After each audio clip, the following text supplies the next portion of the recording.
Hi, this is Greg Brady, Federal Financial, video, my first presentation. Scott, how are you? Greg Brady, Federal Financial. Nice to meet you. How you doing? Good. Great.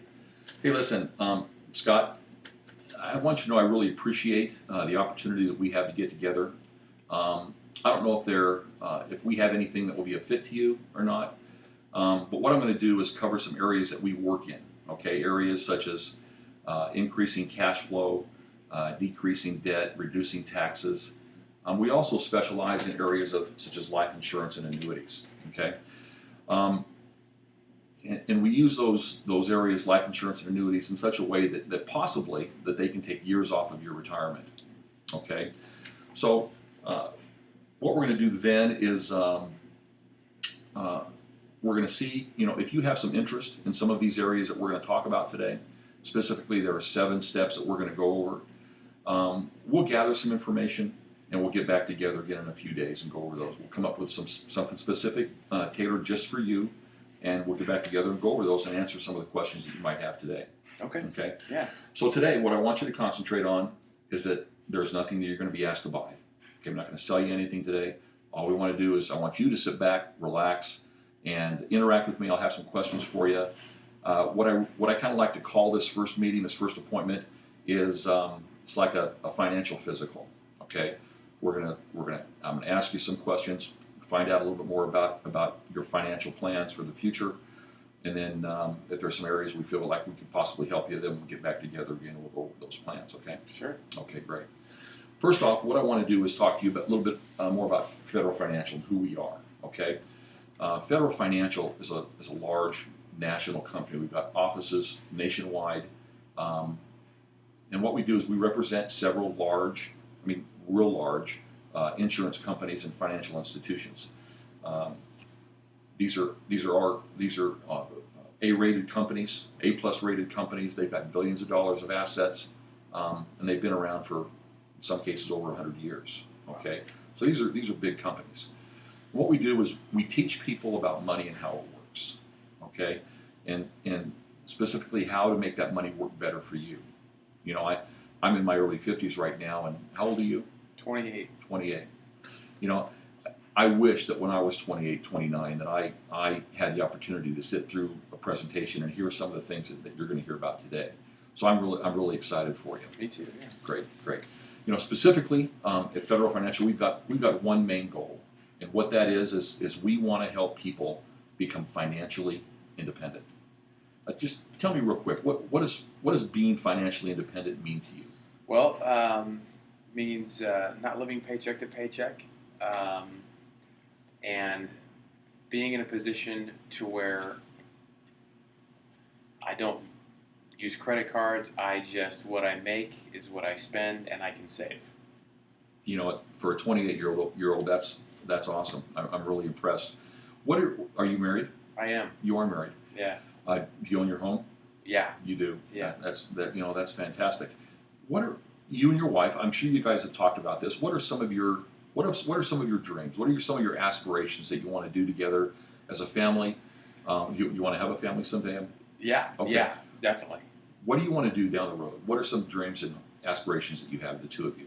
Well, we want to raise a family. We want to be able to provide, of course, for them. We want to not be in debt and not have that stress that comes with that, and what that puts on a family. Also want to be in a position to where, we can get our kids what they want. We can help them through college if necessary. We want to be in a position to.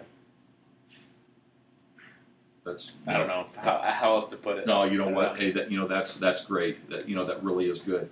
Getting back to being financially independent. To me, what that means is when the interest that you are earning from your investments and from the money you got put away, when the interest off of those investments replaces the money or what you would normally earn from your salary. Yeah. Or from your business if you owned a business. Does that make sense? Yeah, that'd be nice. Okay. So, and here's the thing. At that point, when you've reached the point to where your investments or the money that you put away for retirement, when when that's exceeding your salary, then you have choices. Yeah. And the choices are this: whether to work or not to work. Right. Okay, that's really that's your choice. And when you have that choice, that's when you're truly financially independent. Yeah. Okay, so that's awesome. You know what? And that's where we're headed. That the course of this presentation today, that's where we're headed. Great. Okay, so before we get into that now, what I want to do is talk about some of the issues and challenges that we face, in our country today. What I like to do is talk about these things, and let's start by talking about this. In the last 10 years, we've had some major things happen that have affected every American, right? The first thing, we've had two major market crashes, market collapses in the early 2000s, 2001, 2002.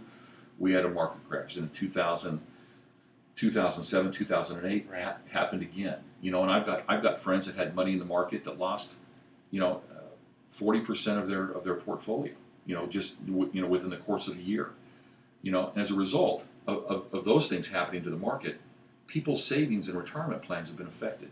They're just not performing the way that the way they should be. Little fact, from after the last market crash from 2008 to 2011, okay, $400 billion were taken out of the market and put into the banks. These were investors. These were people who had money put away, had their investments in the stock market, and because of the crash, they became so fearful of the volatility of the market that they took their money out of the market, the investments that they had, and simply put it in banks and put it in CDs and money market accounts in their banks because of the safety, because of the fixed accounts that they were able to get at the banks. This is a problem. What also happened during this period of time was, we had incomes. What's happened to our incomes? Our incomes have gone up a little bit, yes, but they haven't gone up at the same rate as the cost of living. Right. Have you seen that? Yeah, big time. Yeah. And so, living expenses keep going up and up and up. And so what happens when expenses are more than what your income is?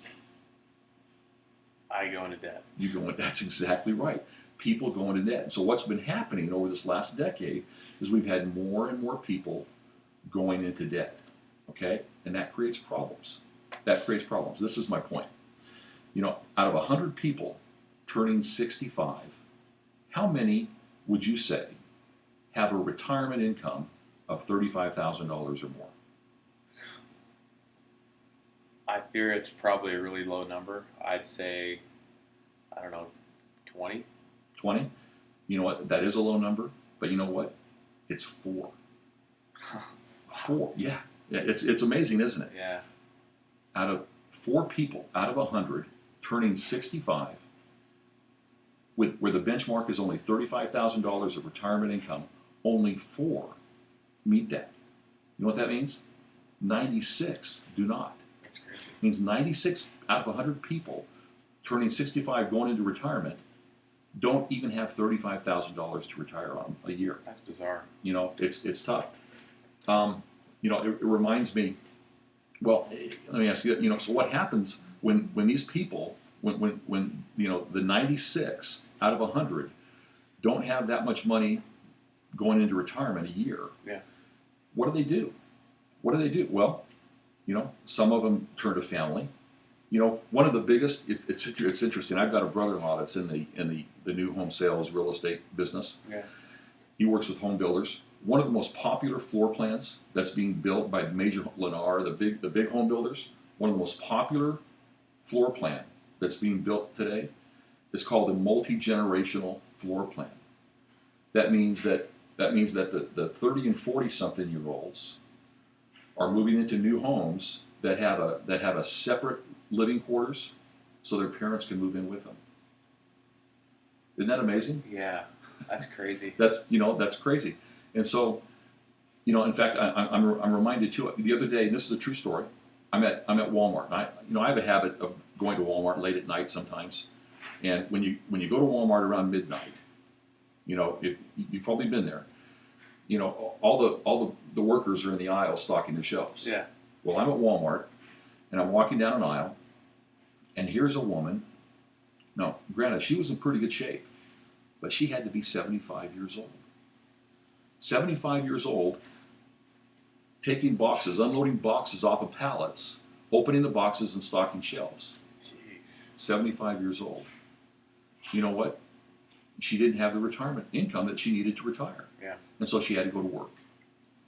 You know what? It's just a shame. So, you know, with all these you know, negatives and bad things that have happened this last decade, there are solutions. And you know what the good news is? We've got some of those solutions for you. And that's why I'm excited. You know, and you're at the perfect age, the perfect time, and the perfect opportunity to take advantage of some of these strategies. So, what I want to talk about now, this is before we get into the 7 steps, you know, involving the key areas that we've discussed earlier. You know, cash flow, reducing debt, reducing taxes, and so forth. You know, I want to talk to you again about some areas and some ways that, you know, we're going to help you retire as soon as possible. So, what I'm going to do is I'm going to rip through these 7 steps real quick, okay? But keep in mind, this is what I want you to do. I want you to keep in mind as we go through these 7 steps. I want you to keep in mind the specific areas that you feel have the biggest priority for you, okay? And when you identify those, we'll talk about it later. When you identify those, and we'll come back and we'll meet again. We'll develop a strategy to address those areas, and come back with you with some solutions for you. Okay. Sound good? Yeah. Okay. Okay. Now the first one. This is step 1, and what we call this is inspect what you expect. Yeah. Okay. You know, in order to have more money later for your future goals and dreams, and we talked a little bit about that, you need to know where your money's going, right? And you need to know what it's doing for you right now. Does that make sense? Yep. Okay. So what we have, this is really cool. We have a free tool to help you track your earnings and expenses so that you can inspect what you expect. Makes sense. Make sense? Yeah. Okay. So our goal here, what our goal for this step is meant to do, inspect what you expect. Our goal here is to free up extra cash that you didn't know you had to help you pay off debt, or to put it to work in a retirement plan that can help satisfy those future dreams and goals that you have. Yeah. Okay? Yeah. Work? Okay. So that's step 1. Inspect what you expect. Now, we'll get to it here in a minute. The second step now is called cash flow. Okay? Simply, it's increasing your cash flow. In fact, how would you define cash flow? I don't know. Simply put,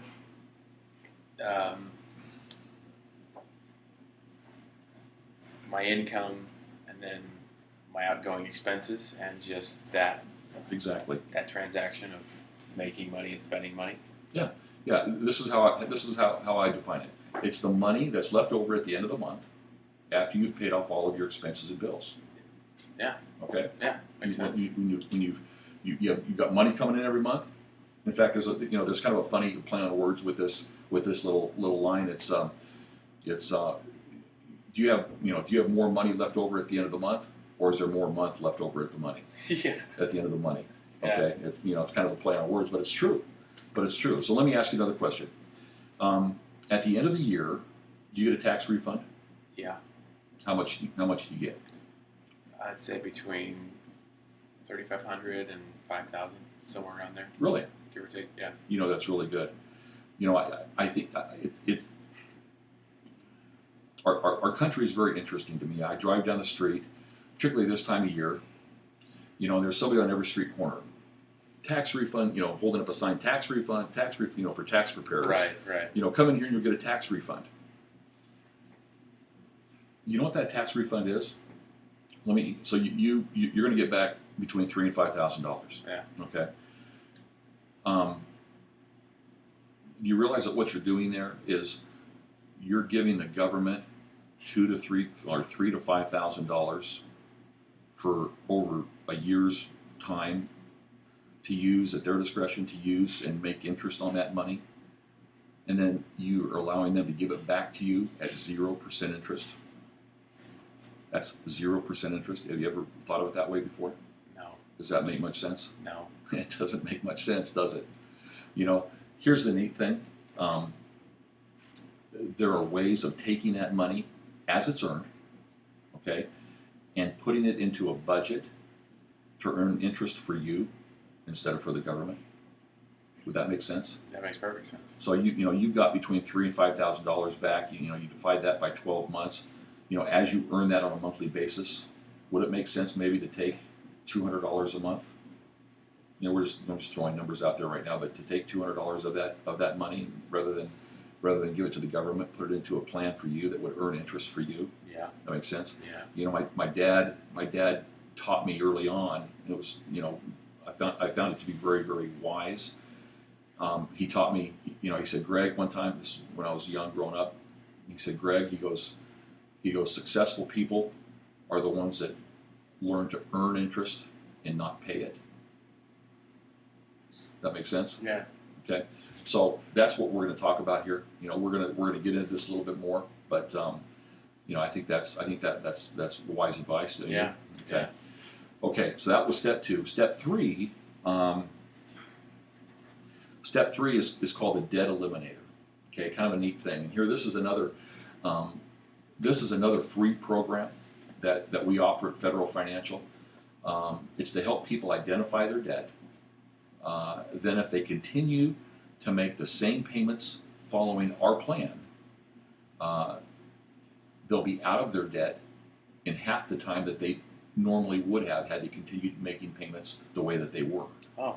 Okay, so again, it's kind of neat. It's a special plan that we've got, a software program that we have that if you follow the plan, you can make the same payments that you were before after you identify what your debt is, whether it's your mortgage payment. Do you have any car loans? Small one, but not substantial. Credit cards? No. We use our credit cards just as kind of like revolving payments. We put our monthly expenses on it and pay it off each month. You know what? You're amazing. Okay. Store cards, same thing. Probably you do the same thing. We don't use store cards. Don't use store cards. Okay. No.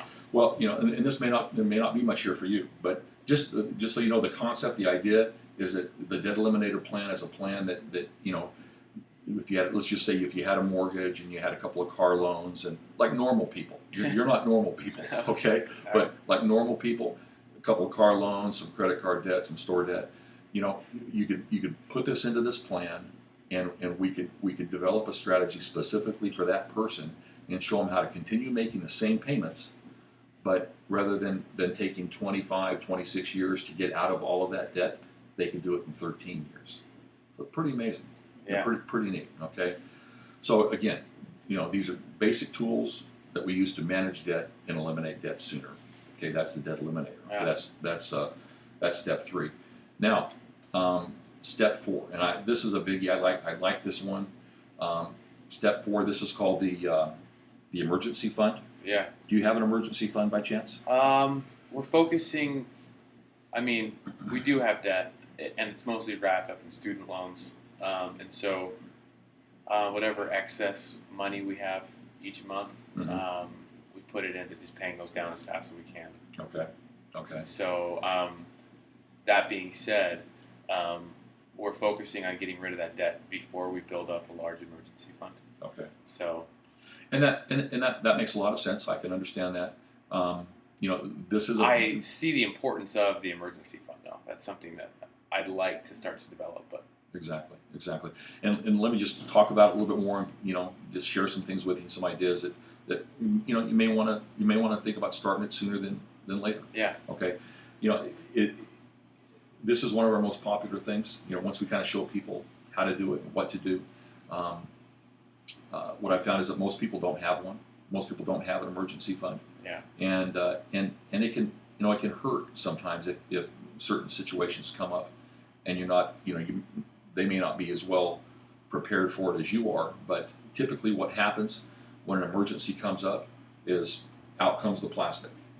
The people bring out their credit card when an emergency comes up. They don't have a fund, and so they come out and all of a sudden, their transmission goes out. It's $1,800, and they put it on their credit card. Well, what happens when you put it on your credit card is you don't pay it off as fast as you had originally planned to pay it off. Right. You're another year or two into it, and you end up paying $3,000 or $4,000 for that $1,800 transmission. Right. Okay, you've probably seen that before. Yeah, I've experienced it. Okay, so you know what? That hurts people. Yeah. That type of thing hurts people. So, Yeah. so that that's why there's the importance of the emergency fund.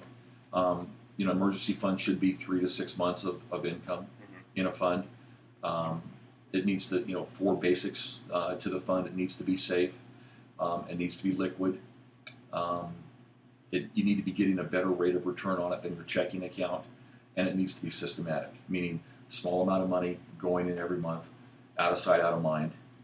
It just happens, and over time it'll grow, and you'll have that 3 to 6 month fund that now when you have an emergency you can draw on that fund rather than drawing from your credit cards. Right.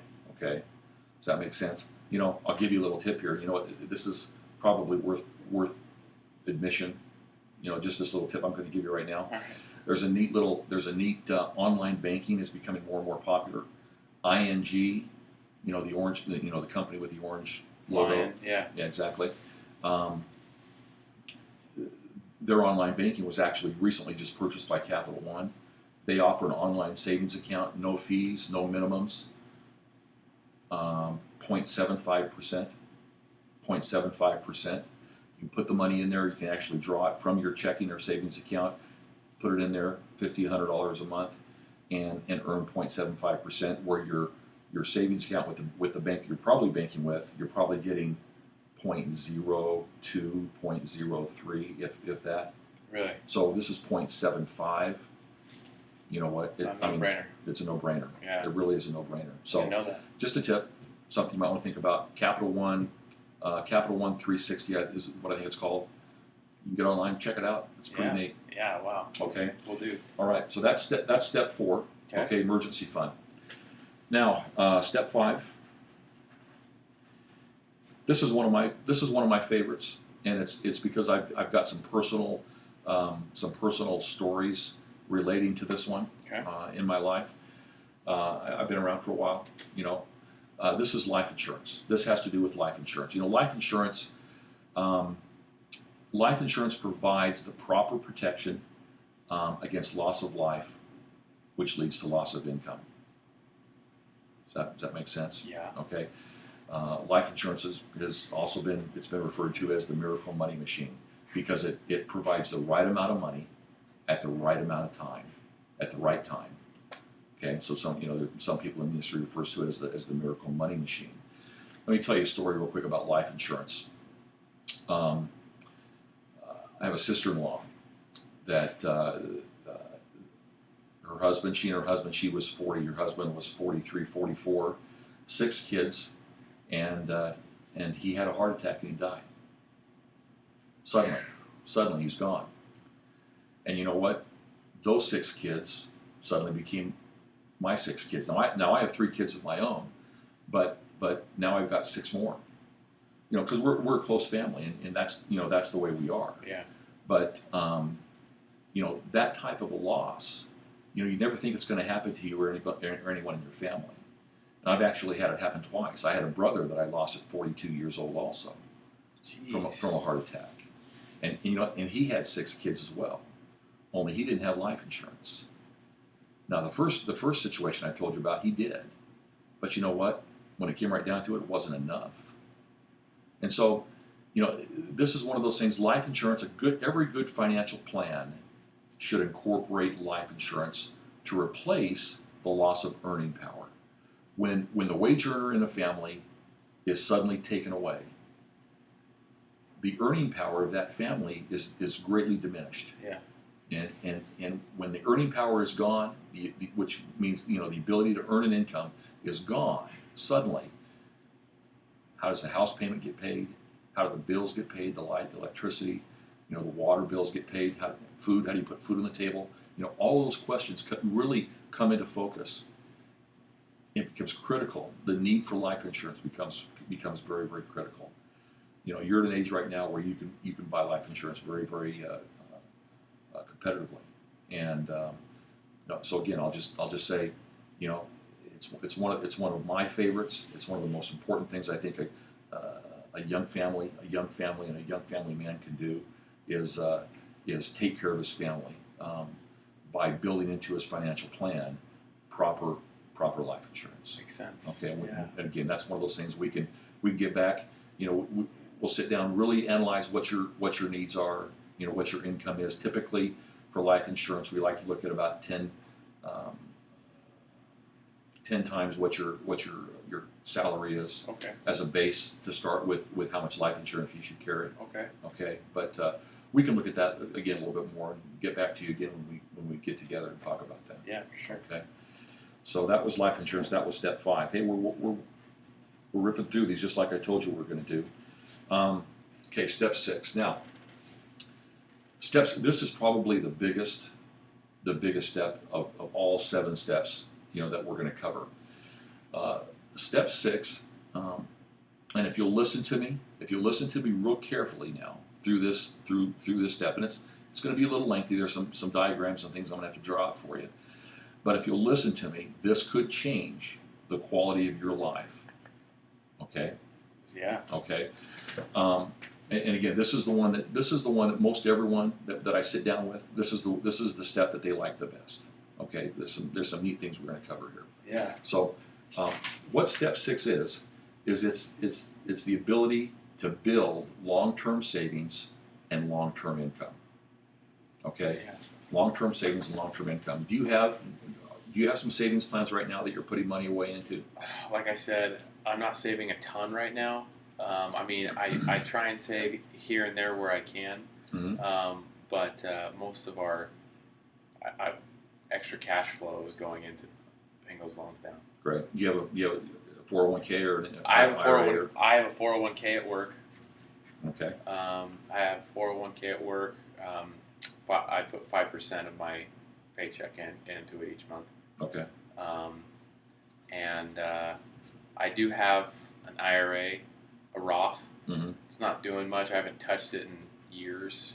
Okay. I don't think it's grown at all, but that's pretty much it. Okay.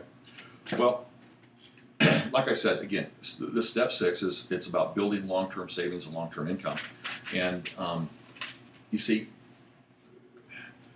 there are 2 elements. There are 2 elements that are at play here. Okay, or two battles that you have to win the money game. Yeah. Okay, because if you don't incorporate both of these 2 things that we're going to talk about here in a minute.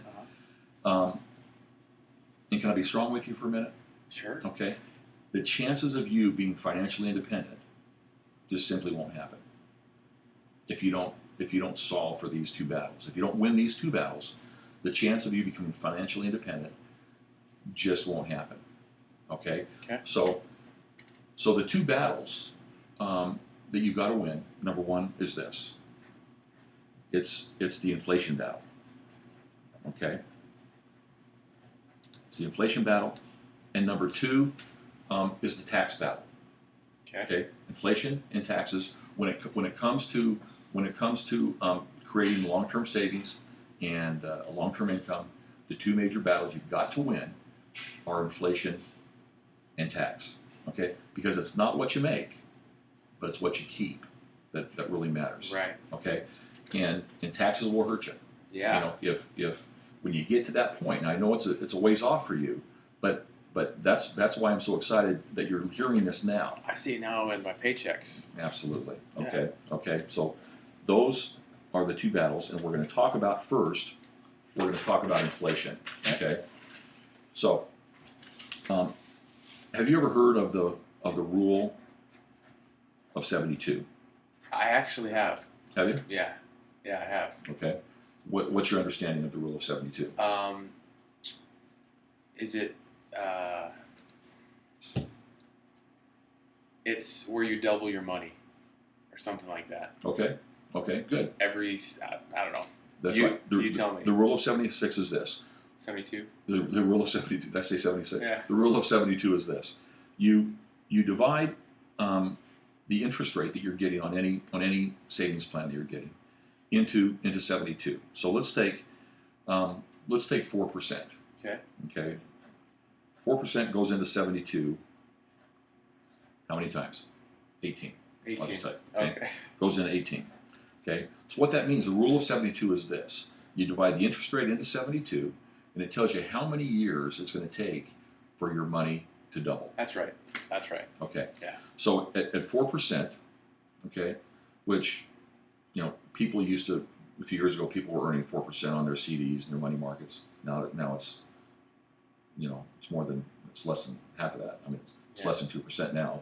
But a few years ago, they were earning 4%. Okay, so 4% into 72, 18 times. So let's say if you had $100 earning 4%, okay, how long would it take for that $100 to double? Following this, the 4%, if we had 4%, how long would it take for that money to double? 18 years. It would take 18 years. That's right. 18 years, and in 18 years you'd have $200. Okay, then to double again, 18 more years. another 18 years, and you'd have what? 400. $400. Let me ask you a question. That's 36 years, okay, for it to go from $100 to $400. Took 36 years. Do you think in 36 years you could buy with $400 what you can buy with $100 today? Hopefully. Probably not. Probably not. The answer is probably not. Yeah. Okay, that's inflation. Yeah. That's what inflation is. Yeah. Okay, so that's what we're trying to solve here, is that inflation problem over the course of, say, 36 years. Okay, so how do we do that? Well, the answer is this. We need to get a better interest rate. We need to come up with a better interest rate. Right. Okay, let me tell you this. So let's say we had 12 into 72. Okay. Okay. How many times does 12 go into 72? 6. 6. Okay.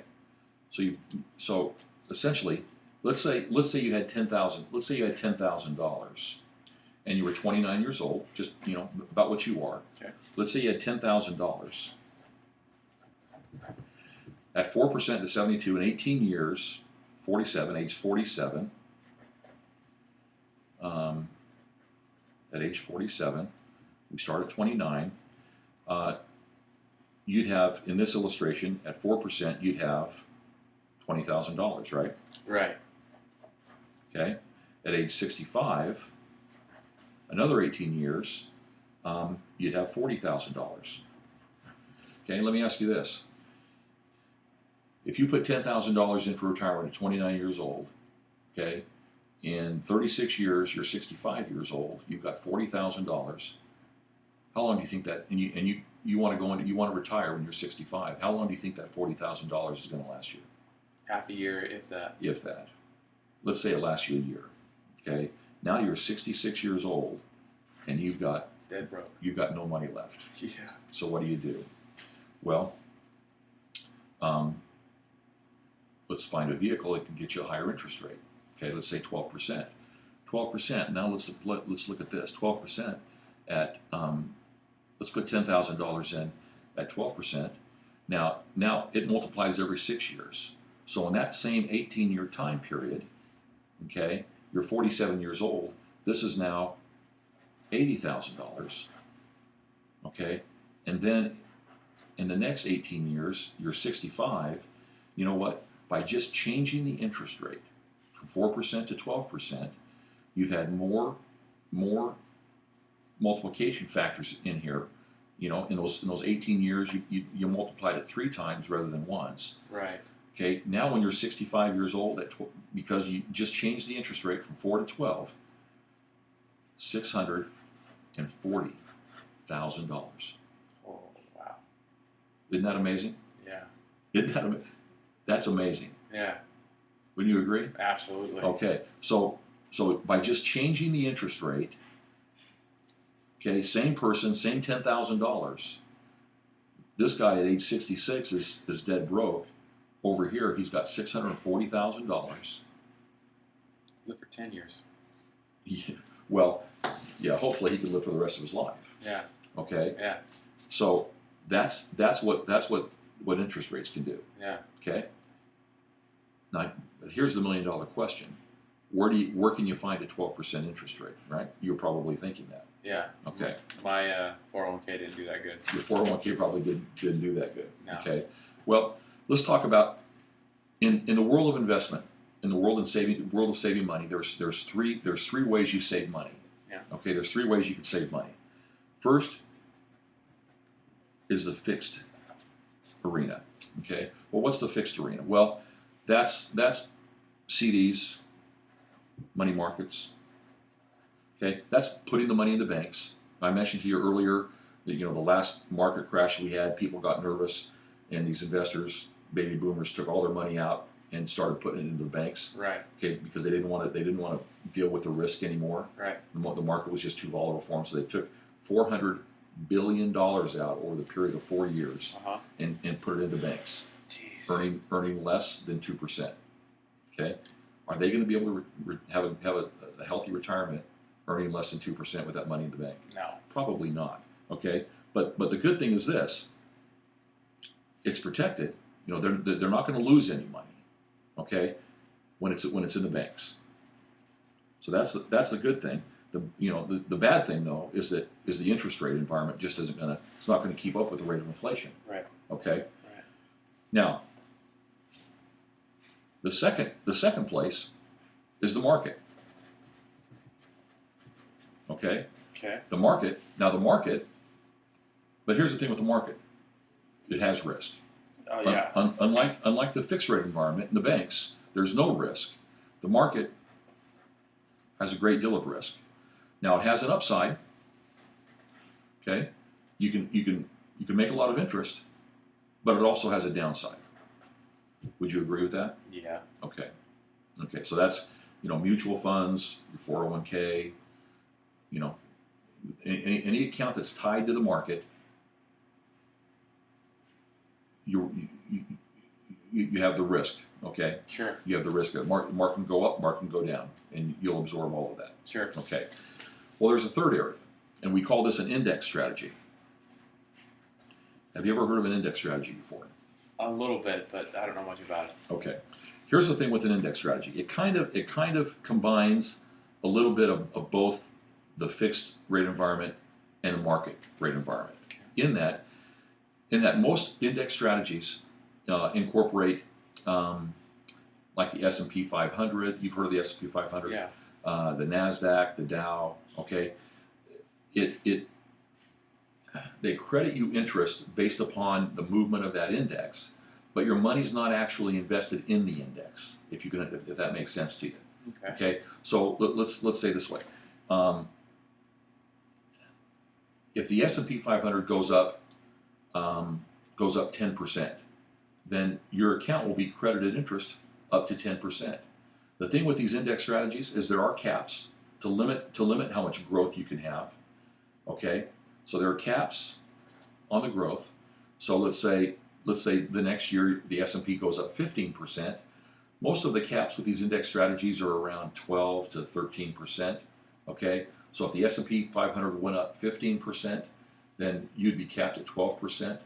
Okay, but the neat thing about this is that there's no risk of downside loss. Okay, so when the markets go up, for instance, the S&P goes up, you get credited interest going up as well with it. Right. But if the market turns and goes down, it locks in your gains and you lose no money. It locks in your gains and you lose no money. Okay, if the market turns and goes up again, you'll participate then in those gains. And you can lock in every year. You lock in whatever gains you can, but you'll never lose any money.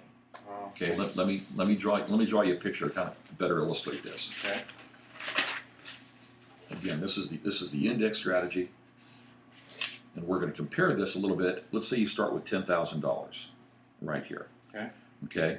Let's say, and this is year 1, year 2, year 3, year 4. Okay. Let's say the first year the market goes up 10%. Okay, if you were in the market, you would capture those gains 10%, and you would have 10,000. Or if you started with 10,000, you'd have $11,000, right? Right. Okay, $11,000. Okay, let's say the second year went up another 10%. Okay, again, you would capture the market. Now, this is both the market and the index strategy went up 10%. They would both capture those gains. Okay, so the next year you'd be at 11,000. I'm messing this up. What is it? 11,000, 12,001. Yeah. Okay, so you'd be at 12,001. Both you and the index strategy would be at 12,001. Right. But now, let's say the third year, the S&P 500 loses 20%. Let's say from one year to the next, it takes a 20% loss. Okay, the market, if your money was in the market, you would lose that in the third. You would lose that in the third year. All of your gains would be lost, and you'd be down here around $9,600, $9,700. Yeah. Okay, if you were in the market. But with this index strategy, because like I told you, the gains that you've got get locked in every year. They're reset. Okay, so the gains are locked in, and during that year, if the market goes down, all that happens to the index strategy is it goes level for that year. Huh. Okay, it goes level for that year. Now, in the next year, let's say there's a 15% gain. Well, that 15% gain will take your market account back up to a little over where you started.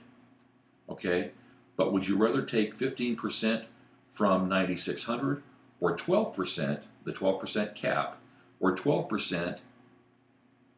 Okay, from this area right here, from this 13.2. Okay, which one of those would you rather have? The index strategy. The index strategy. Yeah.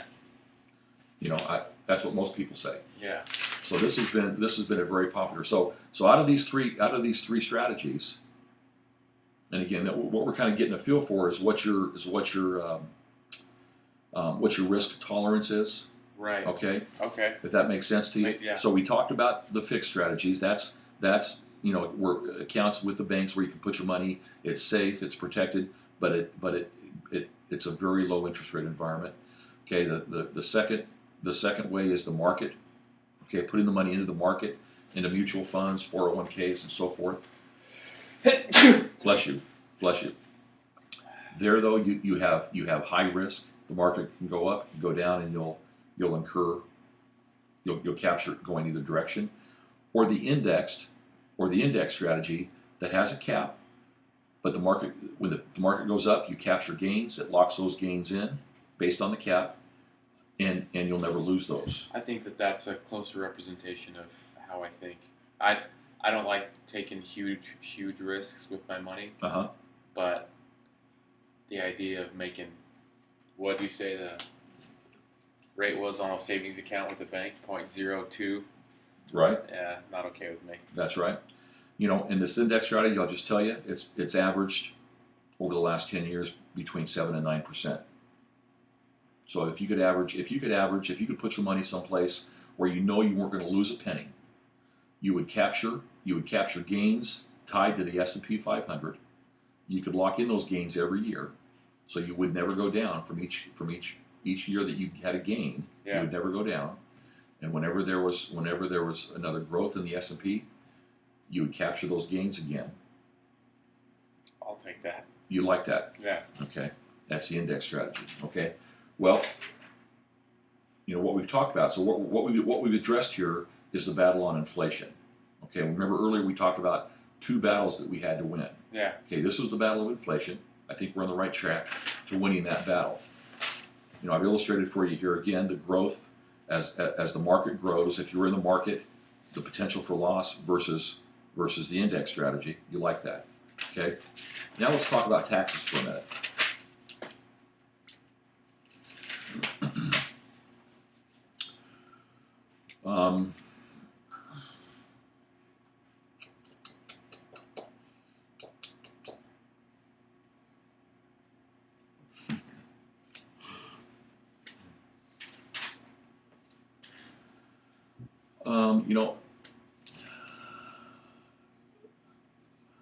I'm just having a little mind block here with taxes, but it's okay. Sure. We'll catch up. Yeah.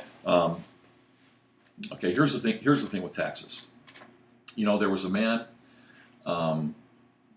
many years ago that went into his banker, and he was 30 years old, and he went into his banker and he said, "Mr. Banker," he says, "I'd like to know how much money it would take me so that when I retire 60, 65 years old, I could have $1 million.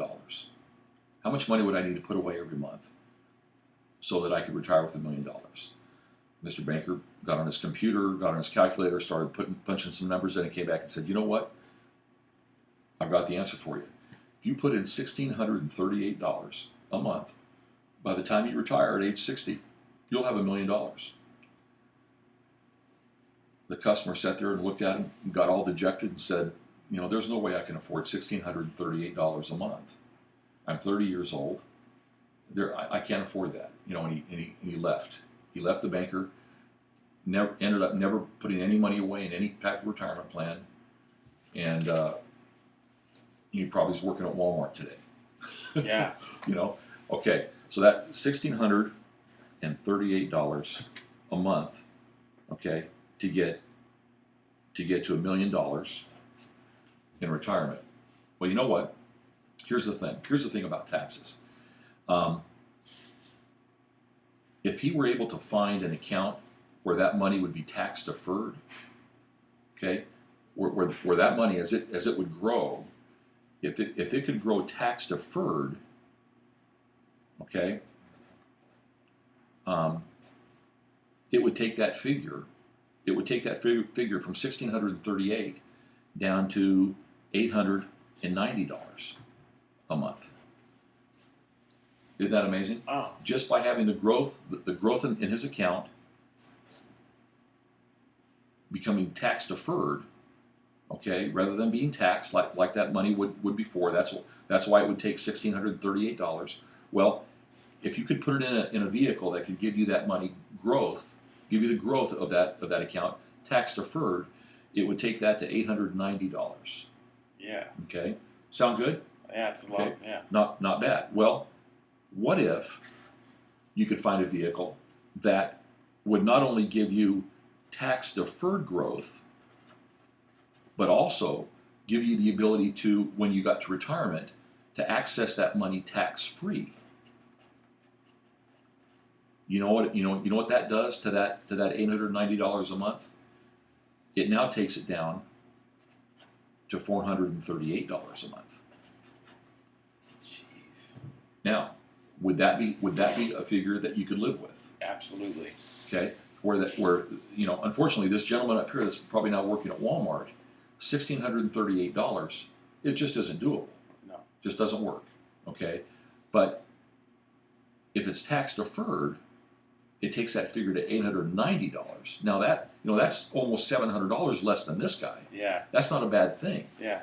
But here's the neat thing: if you can take that money and put it in a vehicle that's not only tax deferred, gross tax deferred, but then you can access the money tax free, it takes that down to $438. It changes the whole picture, doesn't it? Yeah. So my point here is that to save money, to put money away for long-term savings and long-term retirement income, it doesn't take a lot of money. You don't have to have $10 or $20 or $30,000 right now to put into an account. Yeah. You can do it with a small amount of money, putting it away every month, and you can have a very healthy retirement that'll blow your mind when you're 60 or 65. Okay? That's the tax battle. Does that make sense to you? Yeah. Okay. So what we've talked about now then is we've talked about the battle of inflation. Okay? How changing interest rates can make all the difference in how much money you receive. If you recall, there was I showed you the illustration between 4%, putting $10,000 in at 4%, and over the course of 36 years to age 65, there would be $40,000 versus getting 12% during the same time period, and you'd have $640,000. Remember that? Yeah. Okay, that's the battle of inflation. Okay, we can win that, and the way that we do that is through this indexing strategy that we talked about. Now we can talk about taxes, and if we had a vehicle, if we had a strategy for you that was able to take on both of those battles, both the inflation battle, give you a high interest rate, and also take care of the tax battle, okay, by giving you a vehicle that was able to give you tax-deferred growth and tax-free income, would that be something that would be of interest to you? Yes. Any idea? Now we've talked about we've tried to identify some money. You mentioned that you're getting some getting a tax refund. If we were able to make some changes, with your withholding, so that you were able to start getting some of that extra money every month rather than giving it to the government, would you be willing to do that? Do you think you'd be willing to do that? I'd love to get something started. So we could put a couple $100 perhaps into an account and get a program like this started for you? Yeah. I think that's a great idea. This is what we'll do. I'll go back, in a couple of days. If we could get together again, we'll talk about, I'll put these numbers together and come back with a plan specifically for you that'll show you, putting $200 away a month now. And the neat thing about it too is you can add to that, as you get further along in years, and your jobs may change, but as you start earning more money, you may want to start putting more away. Yeah. You can do that. You have the flexibility to do that. Okay, but we'll show you that at retirement, how much money can be there for income for you. And the neat thing too, even before you get to retirement, if you wanted to access that money, you could still access it tax-free for other uses that you might have, a child's education, whatever you wanted. So Yeah. pretty neat thing. And I'll work on those details, and let's get back in a couple of days and talk about that. Absolutely. You okay with that? Yeah. Okay. Great. Hey, you know what? That's step 6, and that's the biggie. I think you kind of got the vision of that a little bit. What we want to do now is step 7. And this is a simple one. We'll breeze through this, very quickly, and then we'll gather some information, and we'll be done. Step 7 is about setting up your estate. Do you, by chance, have you ever met with an attorney and talked about, you're just starting your family? Yeah, I have. You haven't put together any wills or living trusts or anything like that? No. Okay. And I would be very surprised if you had. But being that you're married and you're starting to think about putting money away for retirement, it might be a good time for you to think about that. What we do is we've got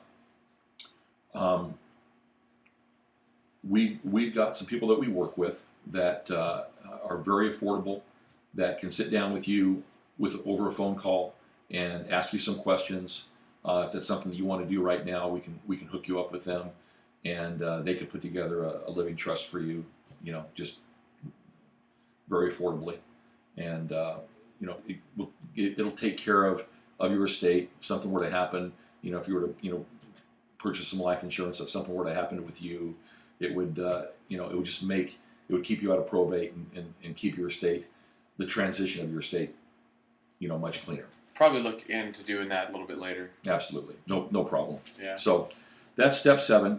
So that's really it. What we have now is a called a financial needs analysis. We'll sit down, we'll go through that, gather some information to be able to come back and talk to you more about that step 6, about beating the battle of inflation and taxes. We'll come back to you with a plan and show you how we could set up a long-term savings and retirement plan for you that might really make some sense for you in the future. Yeah. Does that sound good? I'm all for that. Okay, great. Hey, Scott, I appreciate it. It's been a pleasure. And what would be a good time to get together with you? This is Monday afternoon. Wednesday night? I could do Wednesday at the same time. Okay. Could we meet with your wife at that time too? She'd probably want to hear what we have to talk about. She could be here, sure. Okay. Yeah. Okay, sounds good. So Wednesday, say 6:37. Sounds good. 7 o'clock. Okay, we'll be there at 7 o'clock. Great. Thanks, you. Scott.